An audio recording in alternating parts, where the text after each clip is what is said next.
C27J Spartan che entra a sorpresa alle nostre spalle, il velivolo C27 del reparto sperimentale volo, ad iniziare così il programma dimostrativo della stagione 2013.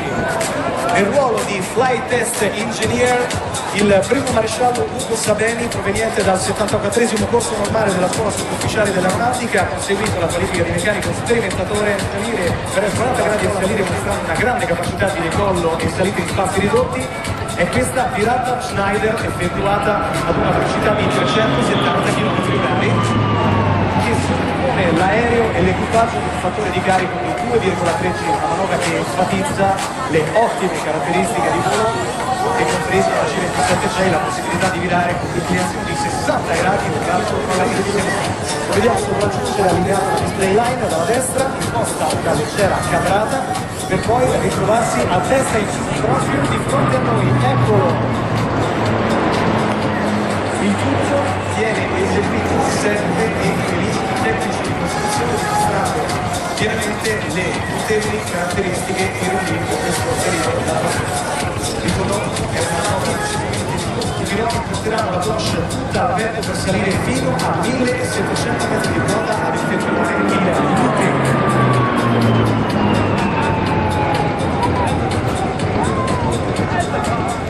Straordinario, semplicemente straordinario, non vede, ovviamente detto giro della morte, 3G il fattore di carico, manovra impressionante da poter effettuare con un aeroplano come questo.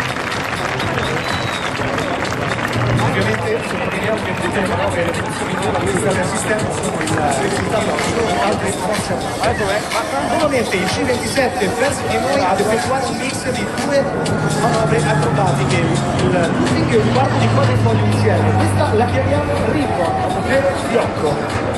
Aereo che sale con 60 gradi di punto alto, giunge al top esterno, rolla a destra ed esce a 45 gradi esattamente nella direzione opposta a quella in cui la manovra aveva avuto inizio. Tutto questo comporta uno stress di 2,7 km per l'imbalare di Spartan, arrivando a questo passaggio ovvero con il volo a coltello. Immaginate che in questo istante il copilota, il maggiore di Loreto, è realmente appeso alle maniglie mentre il capo equipaggio, il maggiore di Michele, controlla i parametri motore, tiene il destro in posizione idle al minimo che significa la massima della potenza e va ad agire relativo supporto logistico. E in Italia c'è velivolo con carrello estratto, rampa e portellone posteriori completamente aperti.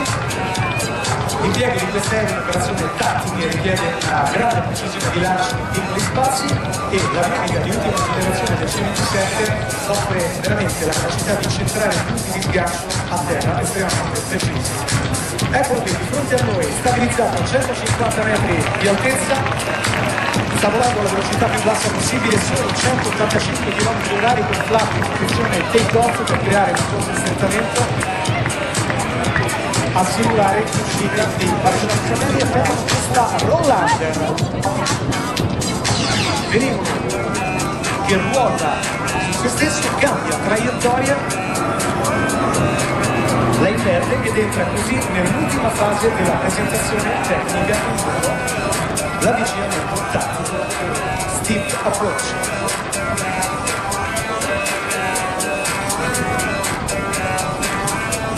Il C27J garantisce all'aeronautica militare anche la possibilità di effettuare con efficacia picchiata con il variometro che segna un'indicazione in discesa di 2700 metri al minuto. Vedete l'aereo che viene controllato con la pedaliera fino al momento della richiamata e che in caso reale arriverebbe ad arrestarsi in meno di 300 metri dal contatto col suolo. Ora in questo caso il mare viene rimesso in orizzontale dal suo equipaggio con tutto il motore dentro, terminando così la presentazione tecnica di quello che è il miglior aereo da cargo che sia stato mai costruito in Italia. Di consegna era questa l'ultima dimostrazione tecnica in volo da lui coordinata. Grazie comandante da parte di tutti i membri del 311° gruppo. Ed è così che lo Spartan lascia il pubblico di Jesolo ed era anche l'ultimo velivolo del reparto sperimentale volo in esibizione qui allo European Aerospace.